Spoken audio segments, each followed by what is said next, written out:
하나님의 말씀 보시겠습니다. 하나님의 말씀은 마태복음 1장입니다.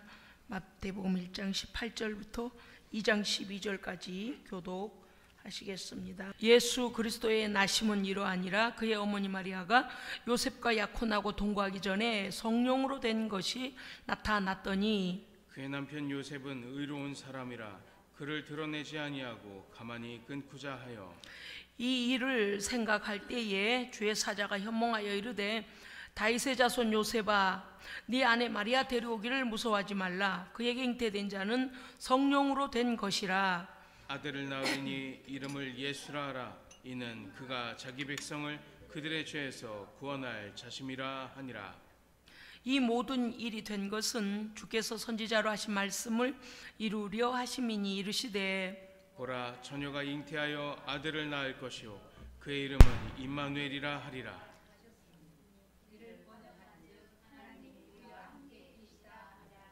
요셉이 잠에서 깨어 일어나 주의 사자의 분부대로 행하여 그의 아내를 데려왔으나 아들을 낳기까지 동탐하지 아니하더니 낳음의 이름을 예수라 하니라. 헤롯 왕 때에 예수께서 유대 베들레헴에서 나심에 동방으로부터 박사들이 예루살렘에 이르러 말하되 유대인의 왕으로 나신 이가 어디에 계시냐? 우리가 동방에서 그의 별을 보고 그에게 경배하러 왔노라 하니 헤롯 왕과 온 예루살렘이 듣고 소동한지라. 왕이 모든 대제사장과 백성의 서기관들을 모아 그리스도가 어디서 나겠느냐 물으니 이르되 유대 베들레헴이오니 이는 선지자로 이렇게 기록된 바 또 유대 땅 베들레헴아 너는 유대 고을 중에서 가장 작지 아니하도다. 내게서 한 다스리는 자가 나와서 내 백성 이스라엘의 목자가 되리라 하였음이니라. 12절까지 교독합니다. 이에 헤롯이 가만히 박사들을 불러 별이 나타난 때를 자세히 묻고 베들레헴으로 보내며 이르되 가서 아기에 대하여 자세히 알아보고 찾거든 내게 구하여 나도 가서 그에게 경배하게 하라. 박사들이 왕의 말을 듣고 갈새 동방에서 보던 그 별이 문득 앞서 인도하여 가다가 아기 있는 곳 위에 머물러 서 있는지라. 그들이 별을 보고 매우 크게 기뻐하더라. 집에 들어가 아기와 그의 어머니 마리아가 함께 있는 것을 보고 엎드려 아기께 경배하고 보배합을 열어 황금과 유향과 몰약을 예물로 드리니라. 그들은 꿈에 헤로데게로 돌아가지 말라 지시하심을 받아 다른 길로 고국에 돌아가니라. 할렐루야. 아멘. 아멘. 네. 오늘 말씀의 제목은 아기께 경배하고 아기께 엎드려 경배하고 예물을 드리니라. 제목만 들어도 벌써 설교가 다 끝났습니다. 예수님의 탄생 예언을 미가서 5장 2절에서 이미 말씀하고 있는데요. 이 동방의 박사들은 당시에 천문학을 가장 연구를 많이 하는 곳이 바벨론이었습니다. 바벨론은 문화적으로도 굉장히 발달을 했고요. 다른 나라보다 또 앞서갔을 뿐만 아니라 어떤 이들은 점성가들이다라고 말하지만 어쨌든 간에 하늘의 징조를 보고 온 땅을 다스릴 어마어마한 왕이 올 것이라는 것을 그들은 믿었습니다. 그리고 그 동방에 있는 박사 바벨론으로 우리가 추측을 하는데 동방의 박사들이 그 별이 보통에 있는 별이 아니었다는 거, 엄청나게 밝고 이게 마치 살아있는 별처럼. 그래서 그들이 오랫동안 천문학을 연구하는 사람들 중에는 온 땅을 구원할 메시아가 오면은 엄청난 별이 나타날 것이다라는 것들이 그들에게는 늘 전해오고 있었습니다. 그런데 그들이 하늘의 천체를 보며 연구할 때에 그냥 멀리에서 망원경으로 보지 않아도요 엄청난 별이 그들의 시선을 끌었습니다. 그래서 하나같이 그들이 생각하기를 정말 온 땅에 메시아가 이제 태어날 모양이다. 저런 별을 우리가 본 적이 없다. 그래서 그들이 그 별이 어디로 가는가, 그 어디 위에 떠 있는가를 보려고 그 별을 따라갔더니 이 사람들이 움직이니까 별도 막 움직이더라는 거죠. 그런데 이 별이 이들이 따라가는데 별이요, 가다가 어디에 서냐니까 어느 지점에서 계속 가는 게 아니고 서더라는 것입니다. 서더라는 거예요. 유대 땅 베들레헴이죠. 참 말씀이 이렇게 연결되고 이렇게 다 연결이 된 게요, 너무 감사해요. 유대 땅 베들레헴은요, 누구의 고향일까요? 다윗 왕의 고향이에요. 놀랍죠? 다윗의 후손 요셉아, 다윗 왕의 고향, 거기 베들레헴의 말구유에. 왜 그렇습니까요?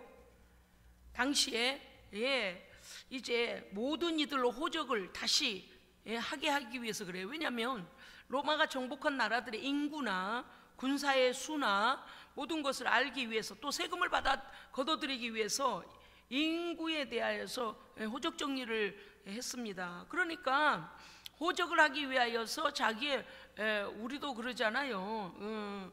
뭐 어디 김씨냐, 어디 박씨냐, 어디 오씨냐 이러면 너 본이 어디냐 본이 어디냐 막 이러 하잖아요. 이게 원래 아이들이 결혼을 할 때면은 자기의 종갓집에서 그 대대로 가지고 있는 족보를 가지고 있는 종갓집이 있거든요. 거기 가서 그 족보에다가 어디 무슨 씨하고 어디 무슨 씨하고 이렇게 혼인을 하게 되니, 그래서 그걸 뗍니다. 떼서 이렇게 서로 또 확인도 하거든요. 근데 이제 이렇게 하다 보니까 그 호적을 하라고 하는 것 때문에 가다 보니까 어디를 갔냐, 유대 땅 베들레헴으로 가게 된 거죠. 그런데 마리아가 산딸이 다가왔어요. 그래서 호적하려고 사람들이 하나의 이슈 때문에 다 모이다 보니까 거기 베들레헴 출신들이 다 흩어져 살다가 베들레헴에 다 모이니까 어떻게 되겠어요?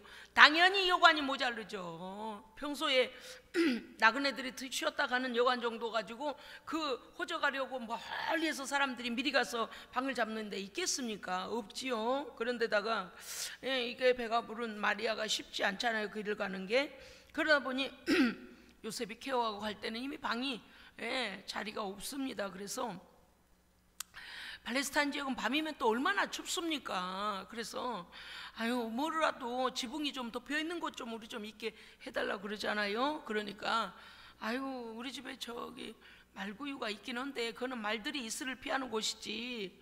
근데 어때요? 이게 무슨 어디 가까운 데에 산부인과가 있는 것도 아니고 가까운 데에 무슨 친정이 있는 것도 아니고 될 일이 안 된 거. 그러니까 어떻게 되겠습니까요? 그 급한 거예요. 이제 마리아는 안 거예요. 왜냐하면 이게 벌써 시간이 돼가는 거를 알고 있기 때문에 더 이상 움직일 수 없죠. 그래서 마구간이라도 좀 쉬게 해달라. 왜? 호적하고 내려가면 되니까 말이죠. 그런데 거기에서 말구유, 말의 밥통은 조금 이렇게 땅에서 떨어져 올려 있잖아요. 그러니까 거기에다가 팔레스타인 사람 유대인들은 이렇게 모포를 두르고 이렇게 두르잖아요. 그거를 갖다 깔고 거기에 이제 마리아가 거기에서 예수님을 낳기 위해서 이렇게 준비하는 그곳이잖아요. 그런데 별이 거기 멈춰버린 거예요. 거기 그 여관 위에서 유대 땅 베들레헴에서 멈춰서 이리 가봐도 안 움직이고 저리 가봐도 안 움직이고 여태까지 잘 인도를 해오다가요. 그러니까 여기겠구나. 그러고 이제 들어간 거 아니겠습니까? 그리고서는 어디로 들어갔냐면 처음에 마구간으로 들어가지 않았습니다. 왕궁을 찾아갔어요. 왜냐하면 온 세계를, 온 세상을 구원할 새 왕이 나오니까 왕궁에서 났을 거다 생각한 거잖아요. 그래서 헤롯 왕이 있는 곳으로 들어가게 됩니다. 그리고서 그들이 이렇게 질문하죠. 유대인의 왕으로 나시니가 어디 계시뇨? 그러니까 헤롯 왕은 그냥 확 이렇게 해버리고 한마디로 새 왕이 나서 저 큰 별이 우리를 여기까지 인도했는데 그 새 왕이 나신 곳이 어딥니까? 라고 묻는 거예요. 그러니까 헤롯이 거기서 발톱을 딱 감추고 그렇게 말하잖아요. 잠깐만 기다리라. 제사장과 서기관들 다 모이라는 거예요. 종교 지도자들 모여서 어디에 여기에 왕이 난다고 어디가 되어 있느냐 했더니 미가서 5장 2절에 보니 메시아가 온다고 했는데 거기 온다고 했습니다. 지금 오늘 그렇게 되어 있거든요. 별이 나타난 때를 자세히 묻고 베들레헴으로 보내며 이르되 가서 아기에 대하여 자세히 알아보고 헤롯이 가만히 박사들을 불러서 근데 먼저 4절에 보면 이렇게 되어 있거든요. 왕이 모든 대제사장과 백성의 서기관들을 모아서 그리스도가 어디에서 나겠느냐 물으니까 유대 베들레헴이라고 되어 있습니다. 왜냐하면요, 미가서에 유대 땅 베들레헴아 너는 유대 고을 중에 작지 아니하다. 왜? 너에게서 한 다스린 자가 나와서 이 백성 이스라엘의 목자가 되리라 했으니까 엄청난 왕이 나신다는 메시아에 오실 것에 대해서 예언이 되어 있다는 거예요, 구약에. 그러니까 그래, 그러니까 지금 헤롯이 저 별이 어느 때 나타나는가를 그들에게 물은 다음에 자 이제 망을 만나면 여기는 없으니까 유대 땅 베들레헴에 가서 그 왕이 태어나와 있는 곳을 보거든. 8절 그렇게 돼 있잖아요. 아기에 대하여 자세히 알아보고 찾거든 내게도 와서 고해달라. 나도 가서 그에게 경배하게 하리라. 그럴 때 이제 그 왕을 찾아가는데 박사들이 왕의 말을 듣고 가는데 동방에서도 보던 그 별이 여관 거기 좀 국관이 있는데 그 별이 문득 앞서 인도하여 가다가 아기 있는 곳 위에서 머물러 서 있는지라. 이게요, 하나님께서 그 천체를 연구하는 자들로 모아진 거 증거를 삼으신 거예요. 그러니까 참 하나님은 하나님의 일을 하실 때 때로는 천사들을 보내기도 하시고요, 때로는 이렇게 천체에 연구를 하는 자들을 사용하시고요, 하나님께서 하나님의 뜻대로 하십니다. 저는요, 이렇게 되어짐으로써 예수께서 온 세상의 메시아요 왕 되심을 이 동방 박사들을 통해서 드러내게 해주심도 너무 감사하죠. 그들이 그 별이 거기에 선 걸 보고 야 이제는 됐다. 10절 그들이 별을 보고 매우 크게 기뻐하더라. 왜요? 이제 왕이 나는 곳을 찾았다.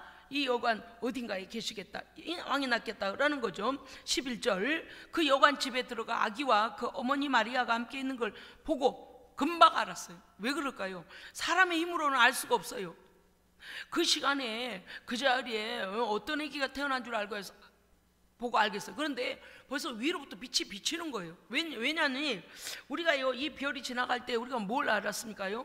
목자들이 들에서 양을 치고 밤에 양 곁에서 들에서 잠을 자고 이렇게 졸고 있는데 그 별들이, 그리고 천군 천사가 찬송하잖아요. 하늘엔 영광이요 땅에는 하나님의 기뻐하심을 입은 사람들 중에 평화로다. 천사들이 막 찬송을 하는 겁니다. 그 목자들이 듣고 본 거죠. 그러니까 목자들도 증인이요, 동방박사들도 증인이요, 예수 나심에 대하여서 이렇게 그들이 깨닫게 되지요. 그리고 나서 이제 11절에 가면 우리가 알아야 될 것이 무엇이겠습니까요? 이 헤롯에 대하여 잠깐 우리가 언급하고 지나갑시다. 헤롯과 동방박사들을 우리가 오전에는 마태복음과 누가복음을 이렇게 서로 보면서 말씀을 들었습니다마는, 헤롯은요 BC 37년에 나서 BC 4년에 죽습니다. 예수님 태어나던 그때 죽어요. 그런데 BC 4년에 3월 12일부터 13월 사이에 월식이 있은 후에 죽어요. 이게 믿지 않는 사람들은요, 그러니까 그때 당시 사람들은요 월식에 대하여 무서운 저주를 알았습니다. 왜냐니 매번 뜨는 달이 지구하고 달이 일직선에 서버리면 어때요? 가리워지잖아요. 근데 이 사람들은 생각할 때 저주의 징조다 이렇게 봤습니다. 큰 별이 지거나 무서운 일이 그래 일어날 것이다, 큰 기근이 오거나 어마어마한 전쟁이 일어나거나 이럴 것이다 라고 그들은 생각했습니다. 그런데 그 월식이 있은 후에 죽어요, 헤롯이요. 헤롯은요 에서의 후손이며 이두메인으로서 안티피터 2세의 아들로, 안티파트 2세의 아들로 정통 아브라함의 후손이 아니니까 사람들이 어떻게 했을까요? 멸시했습니다. 그래서 이 헤롯의 이 마음에는 뭐가 있는가 하면 인정받지 못함에 대한 상처가 크게 있어요. 왜냐하면 유대인들이 무시하고 멸시했습니다. 그게 보이는 거예요. 분봉왕으로 로마 왕제의 뭡니까요? 왕으로서 그곳으로 파송을 받아서 왔는데 쟤는 정통이 아니라는 거예요. 유대 정통이 아니라는 거예요. 왜요? 에서의 에돔의 후예니까. 그래서 자기는 이 헤롯은요 언제나 그 자신이 아브라함의 정통 혈통이 아니라는 것에 대한 말하자면 요셉은 목수여도 다윗의 후손이었기 때문에 굉장히 자존감이 높아요. 왕의 후손이기 때문에 자기가 목수의 일을 해도 왕의 후손이라는 게 높습니다. 특히 유대인들은 그 아브라함의 혈통이라는 것을 굉장히 많이 따지잖아요. 그런데 이 헤롯은요 벌써 에서의 후손이라는 것이 자기의 약점이었고 유대인들 또한 그를 그렇게 신뢰해 주지 않았습니다. 그래서 일만 생기면 유대인들이 반란을 일으키는 거예요. 조그만 무슨 일이 터지면 헤롯 때문에 그런다. 우리나라도 그런 게 좀 있어요. 저는요 택시를 타고 많이 다녔잖아요. 지금이야 제가 운전을 하고 다니지만 전에는요 택시를 타고 다녀. 어째 그래 택시만 타면 항상 듣는 이야기였어요.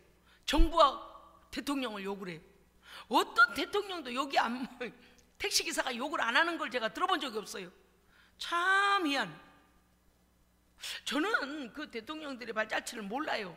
근데 택시기사들 안에서는요 어째 그래 뉴스가 그렇게 밝은가 봐요. 매 그렇게 정부를 욕을 하고 대통령을 욕을 하고 그러니까 어떤 대통령도 운전하는 택시기사한테 욕을 안 먹은 대통령은 없을 겁니다. 전 아주 이만큼 헤롯이 그때 당시에 유대인들의 그 반감을 사고 있었기 때문에 그들의 반란이 굉장히 두려웠습니다. 그래서 뭘 했을까요? 헤롯 왕이 유대인들의 환심을 사기 위하여 헤롯 성전을 지어요. 헤롯은요 자기 안에 출신에 대한 상처가 있어서 여러분 사람이 약점이 많으면 그걸 감추기 위하여 더 많이 다른 것들에게 시선을 끌려고 한답니다. 자기를 커버하려고 한답니다.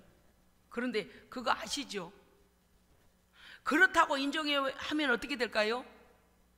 내 자존감이 치유를 받습니다. 아멘? 맞아, 우리 집 옛날에 가난했어. 맞아, 우리 집 망했었어. 맞아, 예를 들면 제가 한번 하게.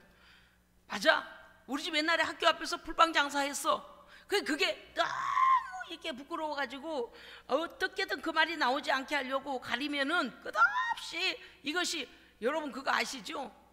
풍선을 바람을 빵빵히 넣어놓으면 어때요? 이리 삐져나오고 저리 삐져나오고 풍선이 어쨌든 나가려고 그러는데, 맞아, 그래 버리는 순간 어떻게 되냐? 풍선에 바람이 훅 빠져버린다는 거. 그 감출 필요가 없게 된다는 거. 인정해버리면 이 속에서 이 풍선이 막 튀어나오려고 안 하니까 감출 일도 없다는 거예요. 혹시 우리 중에요, 이제 저는 잘 모르니까요, 나의 출신이나 실패의 경험이나 어려움의 경험이나 그런 것들에 대하여 혹시 더 감추고 싶은 분 계세요? 인정해버리세요. 인정해버리면요 마귀가 그걸 가지고 우리의 숨통을 조이지 않고 인정하면요 나가버리는 거예요. 얘 안 되겠네 이거. 이제 왜 약점을 잡고 그거를 갖다 써먹으려고 자꾸 우리를 협박하려고 했는데 맞다고 해버리니까 마귀가 더 이상 도구로 쓰지를 못하는 거예요. 근데 헤롯은 그걸 감추려고 보니까 그러니까 왕이 되어 있는 자리에서 왕 대접을 받고 싶으니까 유대인들이 반란을 까딱하면 일으키고 왕 때문에 그렇다고 헤롯 때문에 저렇다고 이런 말을 너무 들으니까 이가 뭘 했을까요? 헤롯 성전을 지었다니까요, 한심 살려고.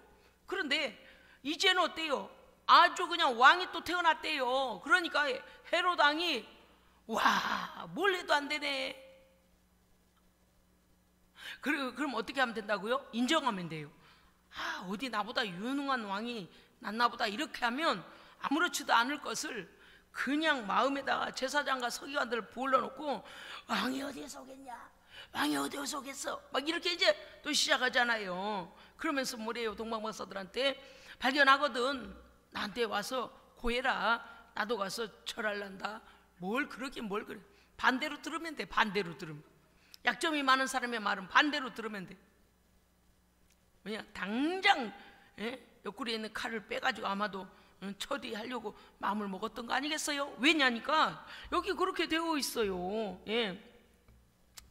17절 선지자 예레미야를 통해, 예레미야 시대에 이미 메시아가 오셨을 때에 헤로당이 어떤 악한 일을 하는지가 예레미야서에 이미 예언이 되어 있다니까요.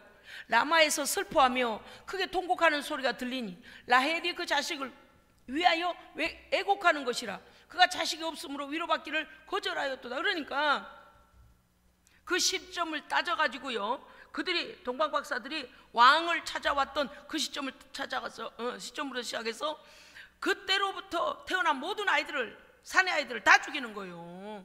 다 죽이는 거예요. 이게 헤롯의 약점이에요. 헤롯의 상처, 내적 상처, 자기가 가지지 못한 것, 자기의 약점이라고 여기는 것 때문에 뭔가로 커버하려고 다른 사람까지 해치는 이런 일이 일어나요. 여러분요, 제가 이거는 이제 뭐 성경에 나왔다고 하는 것보다는 오히려 일반 상담가들이 하는 그 내적 치유 이런 이제 상담을 하다 보면 그런 얘기예요. 약점이 있으면 인정해 버리라는 거예요.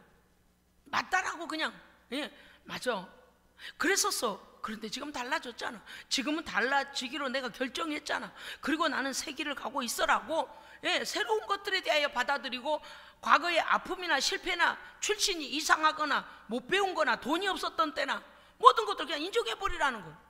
그럼 어떻게 돼요? 떳떳해져 버린다는 거예요. 근데 아까 말씀드렸죠, 바람 잔뜩 들어있는 풍선을 이렇게 숨기고 저렇게 숨기려 하면 이쪽으로 삐져나오고 저쪽으로 삐져나오고 자꾸 그래서 자기를 포장만 하려고 하는 거예요. 그러니까 그런 사람들일수록, 뭐 자연스럽지 못한 사람들일수록 어떤 사람들이 상처가 많고 자기 포장을 많이 하는 사람. 그래서 사람들에게 굉장히 그레오해 보이는 척하는, 아무것도 아니에요. 여러분요, 이제 나이를 먹다 보니 그런 생각이 들어요. 야, 우리 인생 금방 이렇게 가는데 정말 진실해야 됩니다. 진실해야 돼요. 다른 거 다 뭐 하나님 앞에서 뭘로 심판받겠어요? 그 진실, 하나님 앞에서 진실한 것 그대로 있는 그대로 그냥 받아들이고 인정해버리고, 지금 와서 뭐 감춘들 뭐 새로운 뭐 새로운 세상으로 나갈 거요, 뭐를 어떻게 할 거요? 그렇게 살면 안 돼요. 지금은 하나님 앞에 서야 될 모습들을 우리가 하나씩 하나씩 갖춰가야 되거든요. 그러면 우리를 포장할 필요가 없지요. 그런데 헤롯이 이러한 약점을 갖고 있기 때문에 유대인들의 환심을 사야 되겠다는 생각을 갖는 것입니다. 차라리 그렇다고 나는 에서의 후손이고 이두메인이고 하면서 그냥 자기를 인정하면 그렇게까지 상처가 안 됐을 텐데, 그냥 아브라함의 직통 후손인 것처럼 어쨌든 인정을 받고 싶어서 애를 쓰니까 자꾸 이런 일이 일어나지 않습니까요? 온 세상의 왕의 탄생을 기다리다가 그 별을 보고 인도함을 받은 이 동방박사들, 하나님께서는 그들을 사용하여 뭘 하십니까? 온 땅에 메시아가 오심을 드러내고 계십니다. 아멘. 그 마음이, 그들은 이방인입니다. 이방인인데도 불구하고 온 땅에 메시아가 오셨음을 그 별을 보고 그들에게 하나님께서 깨닫게 하신 거죠. 왜 그랬을까요? 왜 온 땅의 왕을 기다렸을까요? 평화의 왕이기 때문에 그렇습니다. 메시아가 오시면 온 땅에 평화를 주시다. 맞습니다. 그리스도로 인하여 온 땅에 진정한 평화가 임했습니다. 그런데 예수 밖에 있으면 어때요? 그 왕하고 상관이 없는 자는 평화를 누리지 못하는 거예요. 그러나 예수를 만난 사람 평화를 누립니다. 그래서 이 별을 보고 인도함을 받은 것처럼 우리도 예수님께서 어떻게 움직이셨는가를 성령 안에서 말씀을 따라가야 됩니다. 그렇습니다. 헤롯의 망상은 무엇이었습니까? 염려였습니다. 누가 내 왕위를 찬탈할 것인가? 어디에서? 왜냐니까 조그만 무슨 일이 일어나면 에서의 후손인 헤롯이 분봉왕으로 와서 이 난리가 난 거라고 자꾸 원망을 듣고 인정받지 못하니까는 어찌됐든 간에 그가 망상에, 염려의 망상에 붙잡혀 있는 거예요. 비참하고 속이는 자예요. 그래서 그 왕을 죽여야 된다고 생각한 거죠. 박사들의 말을 듣고 오히려 헤롯은 어찌됐든 간에 자기에게 오면 죽이기로 마음을 먹습니다. 그러나 박사들은 어떻습니까요?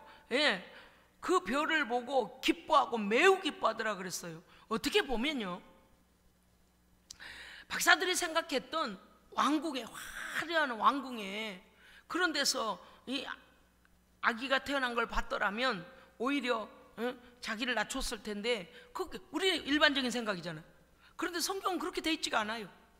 오직 이 동방 박사들은요, 그 하늘 뭔지 모르지만 엄청 큰 신이 메시아를 땅에 보낼 거고, 그 메시아가 어디에 오든지 상관없이 그 메시아에게 집중하고 있는 겁니다.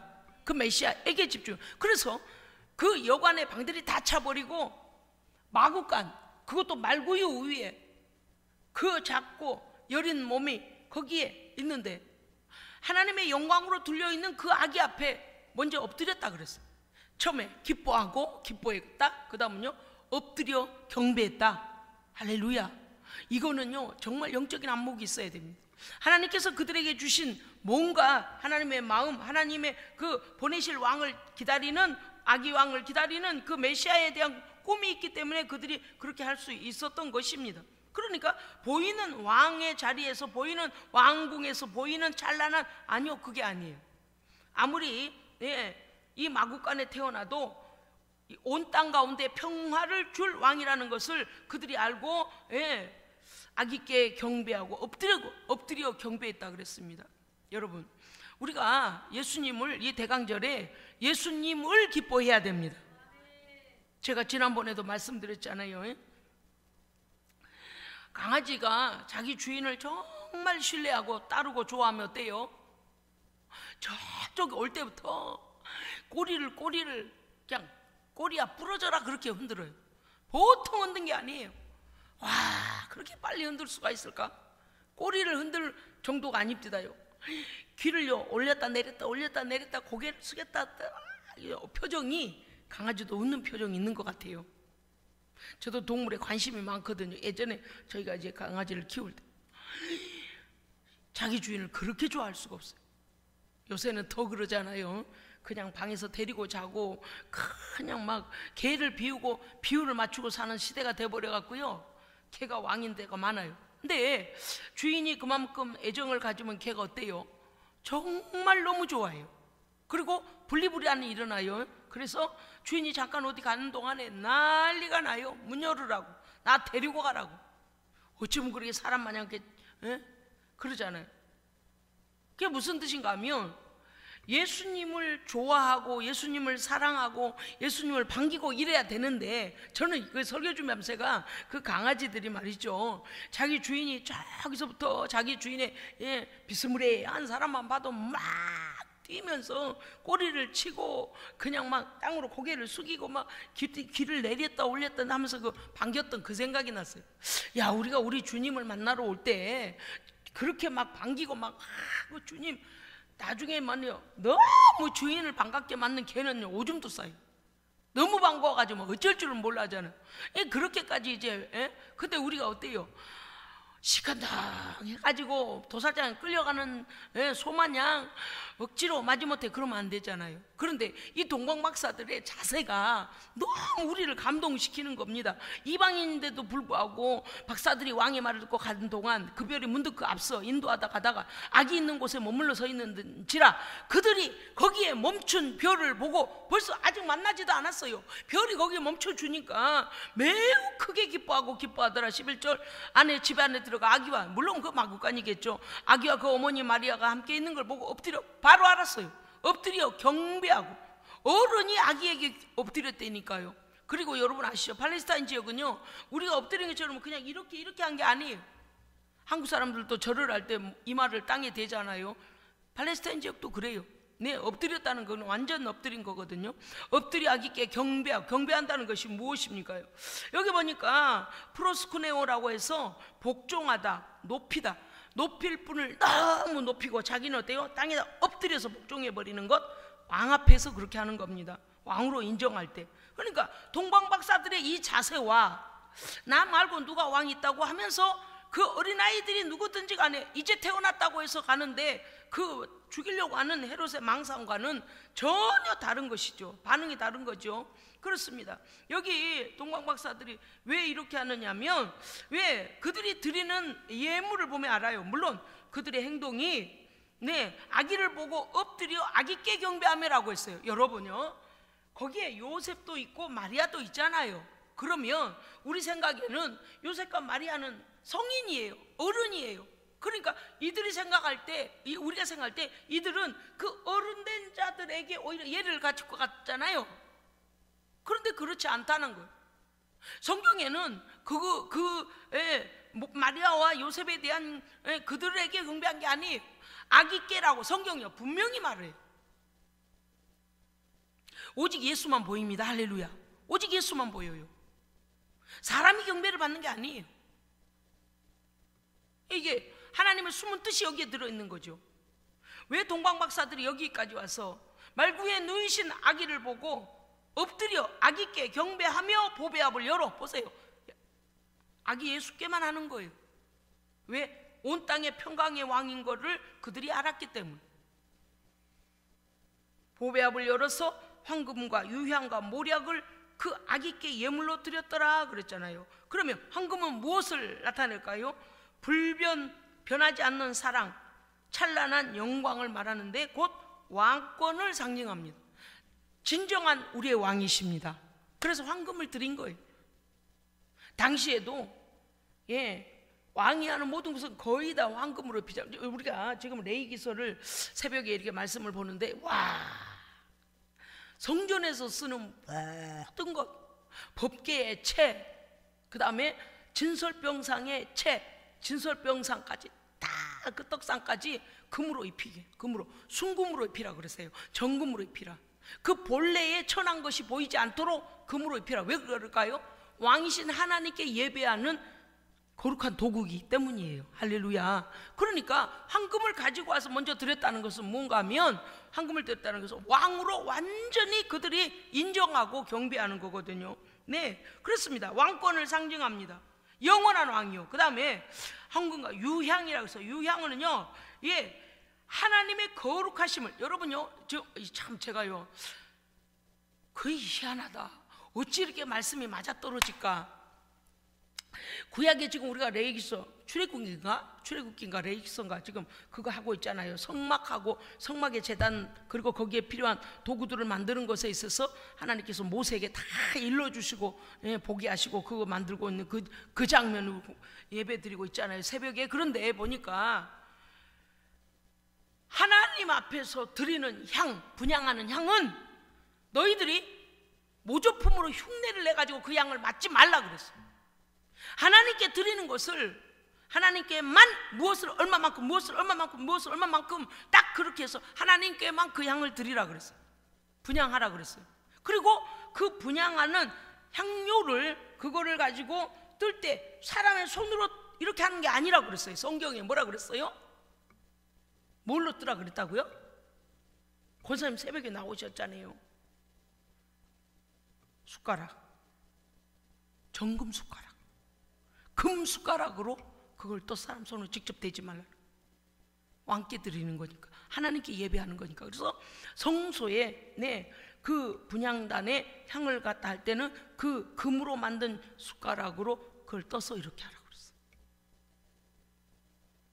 하나님 앞에 포도주를 부어드리는 전제 때는 또 어떻게 했을까요? 금병, 잔도 금으로. 왜? 왕이신 하나님께 드리는 거기 때문에. 참 우리가요 새벽에도 깨닫고 이렇게 모든 말씀이 연결되어 있는 것에 깜짝깜짝 놀랍니다. 이렇게 그래서 황금을 드린, 그 다음 뭐예요? 지금 향에 대하여 말씀드린 거, 유향은 왕에게만 드리는, 즉 그리스도의 신성을 나타냅니다. 왜? 하나님께서 보내신 자 왕이기 때문에. 그래서 이것 또한 하나님의 아들, 하늘로부터 오신 분이라는 것을, 그리스도의 신성을 나타내기 위하여 유향을 드린 거예요. 말씀이 육신을 입고 이 땅에 오신 성육신하신 하나님의 아들입니다. 그러니까 이 동방박사들이 드린 예물로도 그리스도의 신성을 나타내는 거예요. 그 다음에 모략을 드렸습니다. 모략은요, 장사를 지내기 위해, 장사 치를 때에 그 시신에다 넣는 거예요. 그래서 그리스도의 순환과 죽으심에 대하여서 미리 그 동방박사들을 통하여 그 왕이신 메시아 예수께 드리게 한 겁니다. 하나님께서요 이렇게 온 땅 가운데 오신 우리의 왕이신 메시아에 대하여 드러내주고 계시는 겁니다. 그렇습니다. 여러분, 오늘 우리에게 주신 말씀이 무엇입니까? 왕을 왕으로 대우하라. 아멘. 예수님 우리의 왕이십니다. 네. 또 어떤 사람은요, 예수님을 이렇게 취급하는 사람이 있어요. 예수님, 내 병 좀 낫게 해줘요. 예수님, 내 주머니 좀 채워줘요. 예수님, 왜 이렇게만 할 때가 있어요. 여러분, 그거는 그냥 하나님께서 알아서 해주시는 부분이에요. 그런데 그보다 먼저는 예수님을 환영해야 됩니다. 예수님을 좋아해야 돼요. 제가 이렇게 표현해서 여러분이 이상하게 보이는지 몰라도 저라면 이렇게 하라는구나, 그게 내가 느껴졌던 게, 자기의 진짜 주인이 오면 걔가 한 막 보름 만에 자기 주인을 만나면 어때요? 저기서부터 올 때 막 몸을 굽실굽실 해가며 좋아서 살랑살랑 막 그냥 무릎으로 기어오르고 그냥 막 몸을 갖다 비비고 막 이리 돌아보고 저리 돌아보고 빙빙 돌아보고, 그렇게 좋아하는 것처럼 주님을 좋아해야 돼요. 그러니까 저는요, 제가 주님 앞에서 개도 괜찮다, 개여도 괜찮다, 그렇게 환영하면 주님은요 이미 알고 계십니다. 우리의 마음을 알고 계십니다. 그러니까 주님을 우리가 환영이다. 오늘 동방박사들의 이 모습, 얼마나 이들이 환영하고 있는가를 보게 되죠. 여러분, 요한계시록 19장 9절에 보면 이렇게 돼 있어요. 어린 양의 혼인잔치에 청함을 받은 자는 복이 있도다. 아멘.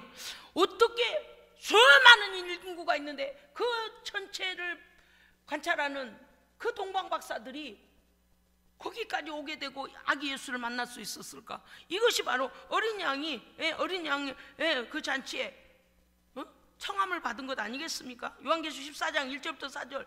내가 보니 어린 양이 시온산에 섰고 그와 함께 14만 4천이 서 있는데, 그들은 세상과 더불어 자기를 더럽히지 아니하고 어린 양이 어디로 가든지 따라가는 자며. 할렐루야. 아멘. 예수님을 환영할 뿐만 아니라 예수님과 동행해야 됩니다. 어린 양이 가신 데 따라. 제가 이렇게 저를 강아지에다 비유해도 괜찮다니까요. 그냥 우리 주인이 가는 데면 어디든 가려고 해요. 그래서 어떻게 돼요? 그냥 문을 닫아놓고 거기서 내가 갔다 올게 그러면 걔가 막 현관문을 그냥 막 유리문을 막 발바닥으로 딱딱딱딱 긁어가면 가고 싶다는 거죠. 말 안 해도 왜 뭐 때문에 그런지 알겠잖아요. 그리고 안 오면 어때요? 막 짖어요. 주인한테 듣고 얼른 문 열으라는 거예요. 어디 가든 나도 가겠다는 거 아니에요. 그런데 이제 뭐 병원을 간다든지 따로 가야 되면 사실 데려갈 수가 없잖아요. 그런데 그런 생각이 드는 거예요. 야, 예수님을 환영할 뿐만 아니라 그 어린 양이 어디로 가든지 따라가면 할렐루야. 주께서 우리와 함께 하시면 무슨 일이 일어날까요? 악한 저주가 떠나갑니다. 사탄의 권세가요 미리 도망간다니까. 예수님 사역하시는 거 봐봐요. 어둠의 권세는요 지가 알아 발발 떨어요, 무서워서. 그러니까 우리는 주님과 동행해야 합니다. 그러니까 요한계시록 14장에 뭐라고 돼 있어요? 그들은 세상과 더불어 자기를 더럽히지 아니하며 어린 양이 어디로 가든지 따라가는 자다 그랬습니다. 요한계시록 3장 20절에는요 볼지어다 내가 문 밖에 서서 두드리노니 누구든지 내 음성을 듣고 문을 열면 내가 그에게로 들어가 그와 더불어 먹고 그는 나와 더불어 먹으리라. 아멘. 주님과 동고동락하고 같은 거 먹고 같은 뭐예요? 하나님의 말씀이요. 할렐루야. 하나님의 말씀을 나로 깨닫게 하시고 내가 말씀을 먹으면 그 말씀이 내게 들어와서 능력이 되어지고 우리의 삶 가운데 역사하시고 그는 나보고도 먹고 나도 그로 더불어 먹으리라는 뭐예요?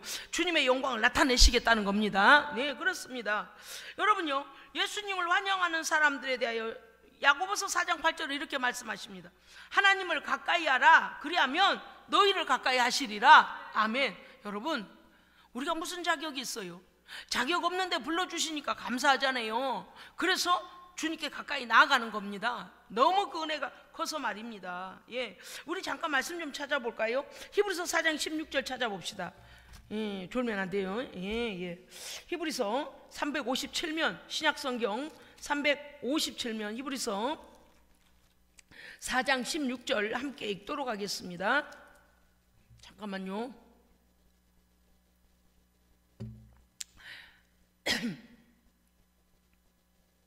빨리 찾아오 준사.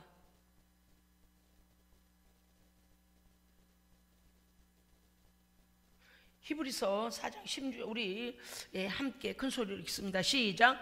그러므로 우리는 긍휼하심을 받고 때를 따라 돕는 은혜를 얻기 위하여 은혜의 보좌 앞에 다음대에 나아갈 것이니라. 아멘. 그렇습니다. 그 동방박사들이 거룩해서 주님을 찾아왔겠습니까? 그들이 주님을 만나면 평화가 임하는 겁니다. 예, 주님이 평강의 왕이시기 때문에. 아멘. 그렇습니다. 오늘 히브리서 4장 16절 하나님의 긍휼하심을 입고 때를 따라 돕는 은혜를 얻게. 동방박사들은요 그때에 만왕의 왕이 오신 것이 그들에게 위로였습니다. 가장 큰 위로였어요. 그렇기 때문에 우리에게 은혜 주시는 하나님의 보좌 앞에, 어린 양의 보좌 앞에 우리도 어떻게 해야 돼요? 담대히 나아가기를 원합니다. 아이고 목사님 이래서 못 가요, 저래서 못 가요. 그러니까 주님께 가야죠. 할렐루야. 그러니까 가야 되는 거예요. 오늘 우리에게 말씀하시잖아요. 왕으로 대우해라. 왕을 찾아가라. 예수를 찾아라. 그 다음에 왕을 영접해라. 경배하라. 왕께 굴복하라. 엎드리라. 경배하라. 온 세상의 왕인 것을, 평강의 왕인 걸 믿고, 그럼 어떻게 된다고요? 우리에게 평강이 임합니다. 하여간 따라합시다. 예수님과 친밀하자. 친밀. 제가 여러분이 오늘 설교할 때 제가 예를 든 걸 절대 잊지 마세요. 주님을 반길 때 어느 정도로 반겨라? 보는 동안 떨어진 주인을 만나는 강아지처럼 꼬리치고 막 좋아서 그냥 이래 가며, 개들이 그 맛에 주인들이 개한테 간식도 주고 밥도 주고 쓰다듬어 주고 그런 것 같아요. 집에 가면 냉랭해가지고 어디 이웃집 닭이 왔나 그러고 안 쳐다보는데, 개는 그냥 저기 차 그냥 시동 딱 끌 때부터 난리가 나잖아. 왈랄랄 내 주인 왔네 왔어 막 벙벙벙 뛰잖아. 아마 그 맛에 개를 키운 것 같아요. 저는요, 제가 주님을 따라가고 주님을 환영하고 주님을 반기고 주님 뒤를 따라가는 일에 그 강아지가 돼도 괜찮으니, 강아지같이 제가 취급을 당해도 괜찮으니 저는 주님을 그렇게 환영하기를 원합니다. 왜? 평강의 왕이 우리에게 오시면 평강이 임하고요, 원수 사탄은 도망가고요. 그분이 이기신 분이니까요. 그렇습니다. 오늘 히브리서 4장 16절 마지막 절 말씀 우리가 기억하면서 언제든지 우리의 모양이 어떠든지, 우리의 형편이 어떠든지, 나의 상황이 어떠든지, 나의 수치와 연약함은 모든 것 가지고 하나님의 긍휼하심을 베푸시는, 때를 따라 돕는 은혜를 얻기 위하여 은혜의 보좌 앞에 담대히 나아가기를 주의 이름으로 축복합니다. 아멘. 기도하겠습니다. 하나님 아버지, 우리 주님께 엎드려 경배하고 황금과 유향과 모략을 드림으로 왕의 왕이 되심을, 왕권을 상징하고 또 그리스도의 신성을 상징하고 그리스도의 죽으심으로 인하여 우리가 구원 얻는 그 하나님의 놀라우신 긍휼하심을 내가 기대하고 믿고 따르며 그 말씀대로 주님을 환영하는 우리 모두 되게 하여 주시옵소서. 일평생 주를 떠나지 아니하도록 주께서도 늘 우리를 보호하시고 인도하여 주시옵소서. 대강절을 맞아 시간마다 주님을 환영하고 시간마다 주님께 찬송하며 시간마다 주님을 기뻐하는 우리의 삶이 되게 하여 주시옵소서. 우리 구주 예수 그리스도 이름으로 기도합니다. 아멘.